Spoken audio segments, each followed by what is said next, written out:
Forgive and forget? But can you forgive? Can you? How do you feel about it? Let us know if you feel to share it.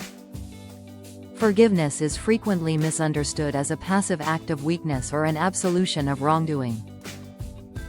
In reality, it is a profound, active psychological and physiological process that serves as a cornerstone for holistic wellness. It is easier to talk about it than to do it in real life. Isn't it? To engage in forgiveness is to participate in the deliberate, voluntary release of the desire for retribution and the accompanying negative emotions, resentment, bitterness, and hostility toward an offender, regardless of whether that offender deserves it. When viewed through the lens of mental, emotional, and physical health, forgiveness emerges not as a gift given to the one who caused harm, but as a mechanism of liberation for the one who holds the grudge. It is a kind of defensive mechanism. The physiology of holding on.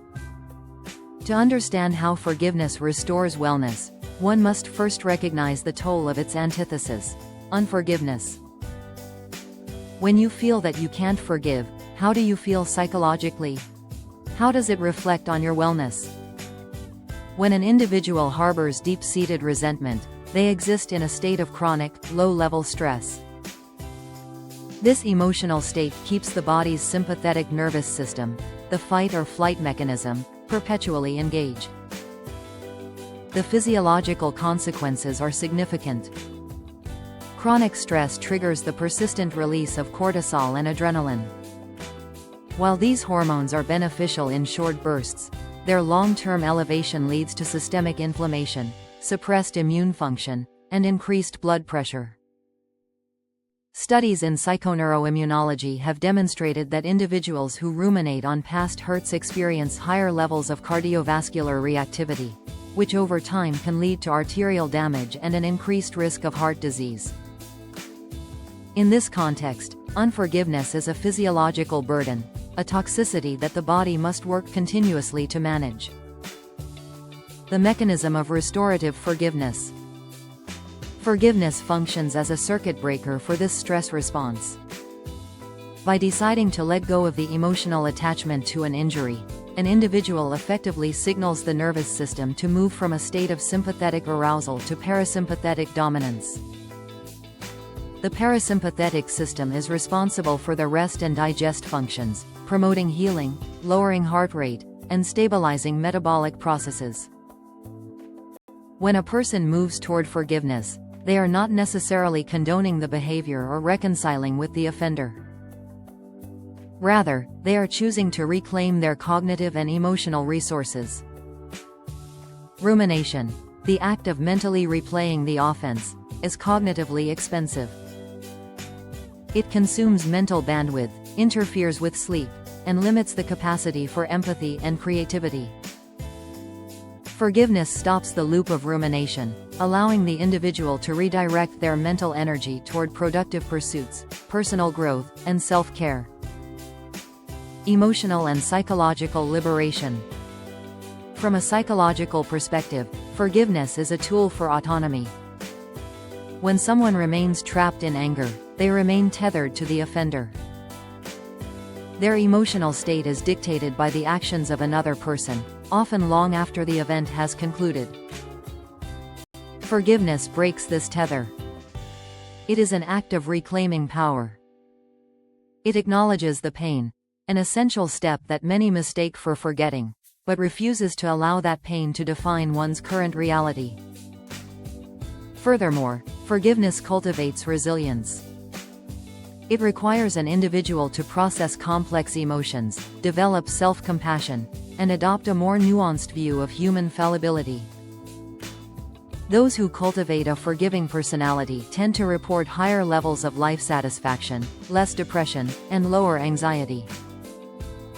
By reducing the tendency toward anger, they are more capable of building and maintaining healthy, supportive relationships, which are themselves major predictors of longevity and wellness. Practical steps toward forgiveness. Restoring wellness through forgiveness is rarely an instantaneous decision, it is often a journey. It typically involves following steps. Acknowledgement. Identifying the injury and the specific emotional toll it has taken. Cognitive reframing. Attempting to understand the context of the offender's actions without justifying them. This involves seeing the offender as a human being capable of mistakes, rather than a monolithic symbol of evil. Self-compassion. Acknowledging that the pain felt is real and valid, and treating oneself with the kindness one would offer a friend in a similar situation. Decision-making. Making the conscious choice to release the grudge, recognizing that this choice is a repetitive commitment rather than a one-time event. Have you ever heard or said that one can love someone dearly but doesn't have to be around them? Forgiveness could be a part of this kind of decision. When someone does wrong to you, how do you react? Do you react or respond? How many people do you tell what was done onto you? It harms more the storyteller than the doer. Do you have a list of people that did wrong to you and keep it open and active? Just reflect for a moment and ask yourself who it harms the most. Concluding. Forgiveness is perhaps the most underutilized strategy in the repertoire of preventative medicine. By neutralizing the corrosive effects of anger and resentment, it allows the body to return to a state of equilibrium and the mind to return to a state of clarity. It does not erase the past, nor does it guarantee the offender will be held accountable. Instead, it serves as the ultimate act of self-preservation, a vital physiological and psychological reset that paves the way for sustained, long-term wellness. In choosing to forgive, an individual chooses to stop paying the exorbitant metabolic and emotional price for another person's mistakes, ultimately choosing their own health over the weight of the past. Forgiveness is an internal process of releasing the burden of resentment, allowing you to move forward without being anchored to past hurts. However, it is important to understand that forgiveness is a gift you give yourself to achieve emotional clarity.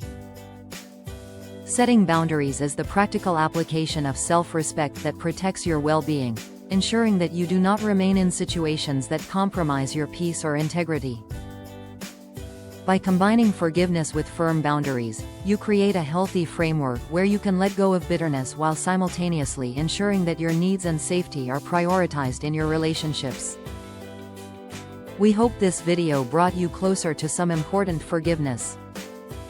Like it, share it, and subscribe to our channel to get notified when we release new videos.